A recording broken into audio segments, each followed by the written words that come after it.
honored to be here today. Thank you for the invitation, and what a wonderful way to start the afternoon. So also we're here at the first HighTech Retailing Summit, and I think it tells you something about what's happening in the world of retail. AI, personalization, customization, localization, so much is happening.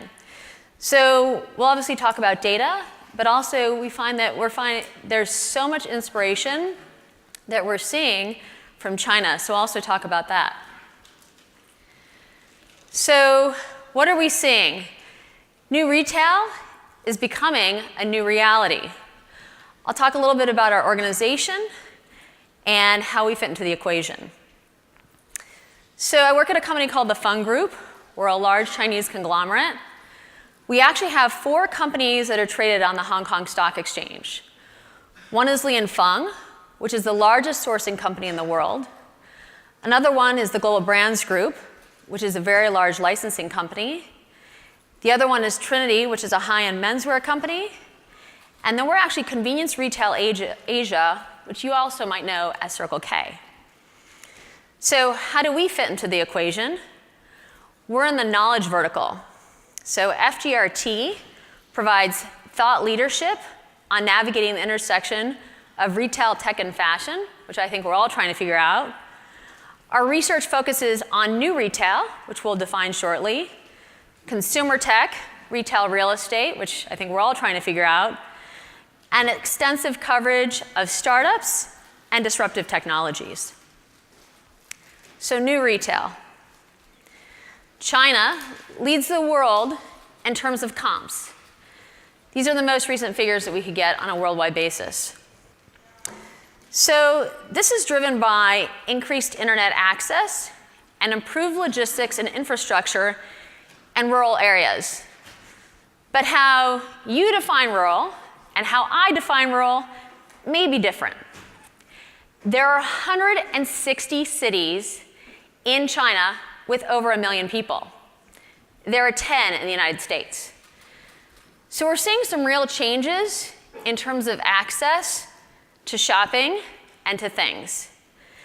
There's also a proliferation of dominant domestic marketplaces such as Alibaba, Tmall, and Taobao, or as I call it, platformization, and also gamification and entertainment. Shopping is a sport in China. I go out to dinner with my friends, and what do? We share our phones. We talk about where we're shopping, what's in our shopping cart. That's how we spend our time. It really is new retail. So I'm going to give Jack Ma the credit for coining this term. It's the harmonious integration of online and offline, O2O, as many of you might have heard. It's about enhancing payment options. We want to make it frictionless, seamless, easy. Partnerships, collaborations. It's many of what we've heard about in the past and much of what we're going to hear about in the future. It's out-of-the-box logistics. How do we get everything to the customer, whenever, wherever? And data used to enhance the customer experience. Alibaba has become the catalyst for new retail via acquisitions. Last January, they acquired In Time Retail Group for $2.6 billion. It was 29 department stores, but more importantly, 17 shopping malls. And in May, they acquired an 18% stake in China Linhua Supermarket. Last June, they invested another $1 billion into Lazada, which is a Southeast China e-commerce platform. And then last November, they acquired a 36% stake in a hypermarket, SunArt, for $2.9 billion. So what's happening? You're seeing the online retailer go offline. There's some real changes underway, and we think that it'll continue to exaggerate and elaborate. We're also seeing some significant changes from their competitor, JD.com. More of what's happening is in the grocery and in the fashion space. In April, they said that they expect to open 1 million brick and mortar stores in the next 5 years. Recently, they've acquired supermarket chains Yonghui and Yihaodian. In June, they rocked the world by making a $379 million investment in Farfetch. And then just recently, in December, they made an investment with JD for $863 million in VIP Shops, which is a flash marketplace. But what are we seeing here in the US? New retail has also taken off, right? Walmart's acquisition of Jet was a game changer. Tech, talent, and vision. And the dreams that have followed have also been actualized.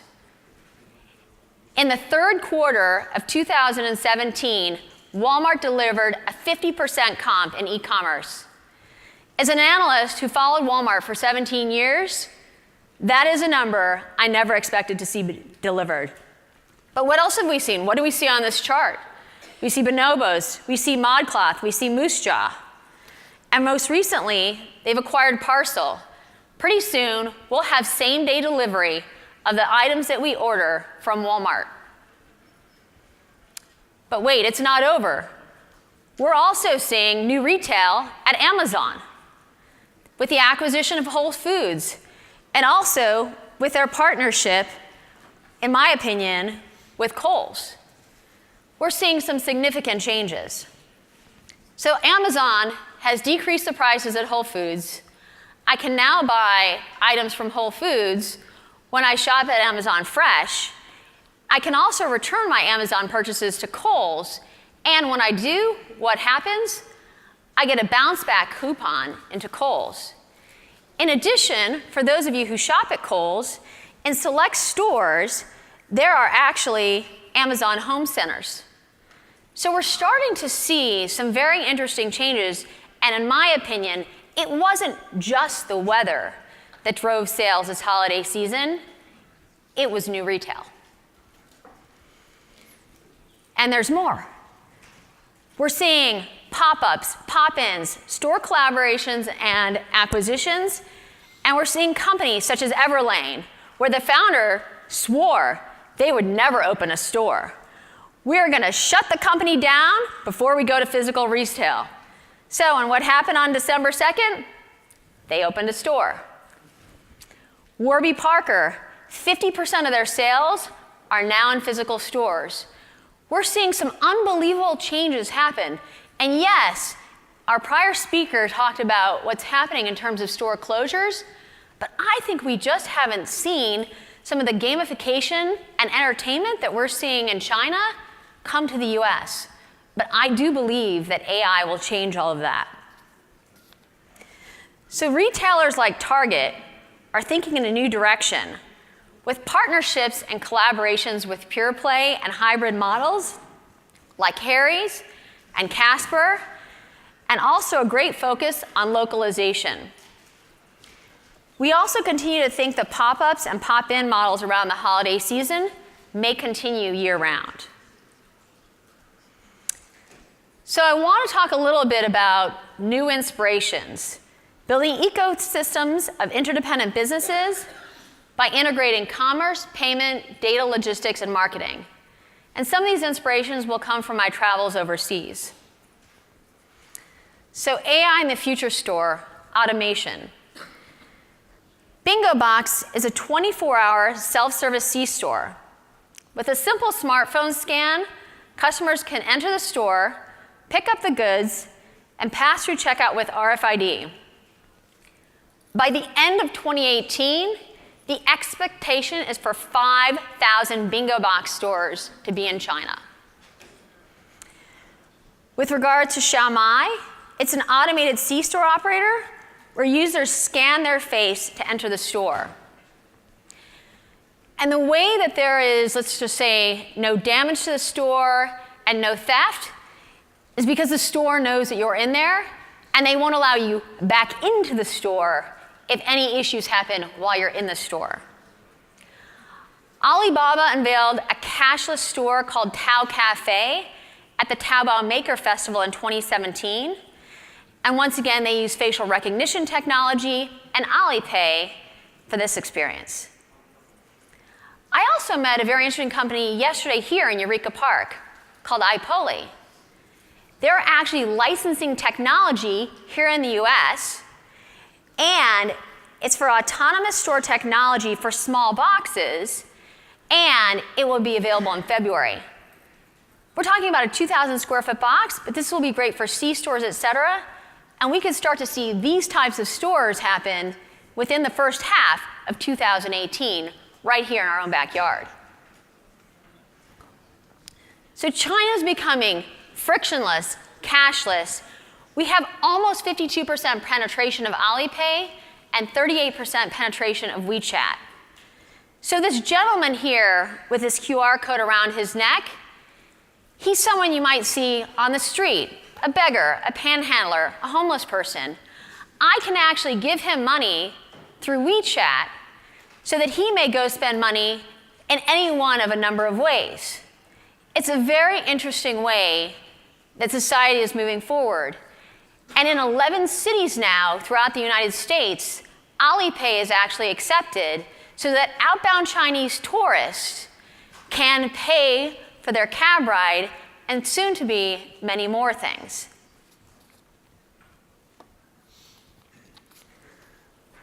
So this is an example of Hema, and this is a new Alibaba concept. And it's a store that aims to seamlessly integrate online and offline, enable consumers to shop and eat in the store, all via the app. Let's watch the video.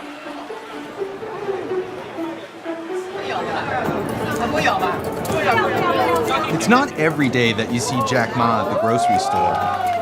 That's because this isn't just any grocery store. This is Hema Supermarket, and it's Alibaba's entry into what the company calls new retail. I'm at a Hema supermarket in Shanghai. This was the first of what are now 13 locations in China, and it's been open for 18 months. For Alibaba, this is the best example yet of the merger of online and offline shopping.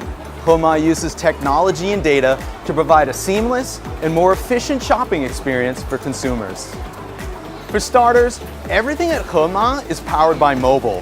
You download the app, and then you use your phone to shop. For example, Hema is all about fresh foods from all over the world. But how would you know? Everything in the store has a barcode. You use the app to scan the code, and you get a ton of great information about the product. Hema will even make recommendations of similar products based on what you have in your hand. These are exactly the Washington cherries that I was looking for. This is perfect. One of the biggest attractions in Hema is its seafood section.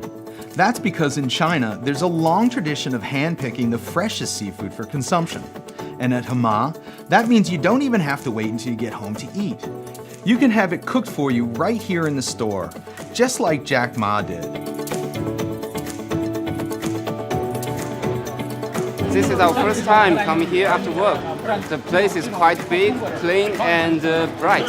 And we pick the food together, and then we eat it together. The food here, the seafood, the mushrooms, they are fresh and they're delicious, and we enjoy the time. Yeah. Now, for all the convenience of shopping in person at a Hema supermarket, some of the best innovations were delivered online. See, these stores also serve as fulfillment centers. Customers place orders through the app, and then workers run around the store collecting items for delivery.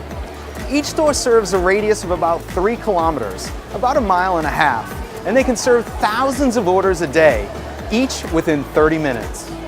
Here's how it works. Each employee has a scanner and a delivery bag with a unique barcode on it. That barcode corresponds with a specific order. After they finish packing their orders, they drop the bags off here. When I'm ready to check out, I use the Hema app, which is linked to my Alipay account. Hema is also a membership club. If I join, the app remembers all of my purchases so it can personalize and improve my shopping experience the next time around. I can't wait to see how they try to entice me back here. But honestly, I don't think it's going to be too hard. So this inspired us to change how we think about retail. How can we have all of our experiences and services in one spot? This idea of platformization. How can we save time? How can it be frictionless? So as I mentioned, we have this high-end retailer in our portfolio called Trinity. And so we thought about, for this, let's just say, more sophisticated male who's time-starved, what can we do for him?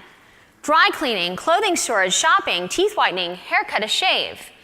And we've started to test this and roll it out in certain locations. And as you can imagine, the response rate has been quite high.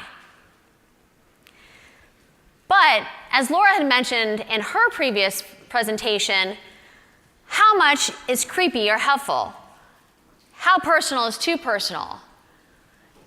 It can go even as far as knowing the customer's name, personal details, and shopping history. We obviously have a lot of data, but there's also a lot of opportunity to personalize. How much is too much for the consumer? We're seeing a lot of experiential shopping, elements powered by technology. As I mentioned, in China, shopping is a sport. E-Cook Times invented a refrigerated vending machine, and local shoppers in Shanghai can buy fresh groceries from the machine. In McDonald's, China Future 2.0 concept stores offer digital ordering and an O2O dining experience very similar to what KFC and Pizza Hut are also doing. House of Fraser is offering a VR experience and also a yoga room and a VIP lounge. So we're seeing some significant changes and different ways of thinking outside the box to deliver new experiences to the consumer. Much of what we're seeing here at CES is around reality technology, which has the power to disrupt retail by introducing new ways to guide shoppers through their shopping journeys and create a more stimulating experience. Alibaba piloted Buy VR, and we're also seeing, which we recently visited, the Starbucks Roastery in Shanghai, which has a very significant AR experience. From a live streaming perspective, we are seeing US retailers who are actually bringing the Chinese consumer into their stores to actually transact and drive significant top-line volume. So what's been very interesting about the Starbucks is that it is so large that you actually need a map to navigate it. AR is very significant in this location that throughout the store, you can utilize AR to unlock different opportunities and create this whole idea of shopping as sport and this magnificent adventure throughout the store. So the new world of AI. Why does AI matter to retail? Because there's significant opportunities for personalization, customization, and localization, which I think are the keys to the future. Retailers have a significant amount of data, and in our opinion, this will be the future for retail. On Singles Day, Alibaba had a $25.3 billion sales number, up 39% year over year. For JD.com, this was $19.1 billion. So in one day, $44.4 billion in sales. Here are some very impressive numbers. Alibaba's AI-based marketing platform generated 400 million ad banners. Alibaba's AI custom service handled 95% of inquiries on Singles Day. The merchants generated 60 billion personalized shopping pages, but most importantly, conversion rates were 20% higher. This is AI, folks, alive and well. This is very interesting and a very great example of AI. So on Amazon, when you order paintbrushes, they recommend more paintbrushes. On Alibaba, they recommend a painting class. One recommends a service, and one recommends an experience. And here, Jack Ma is smiling. Alibaba is actually offering pay with selfie, but also pay with smile.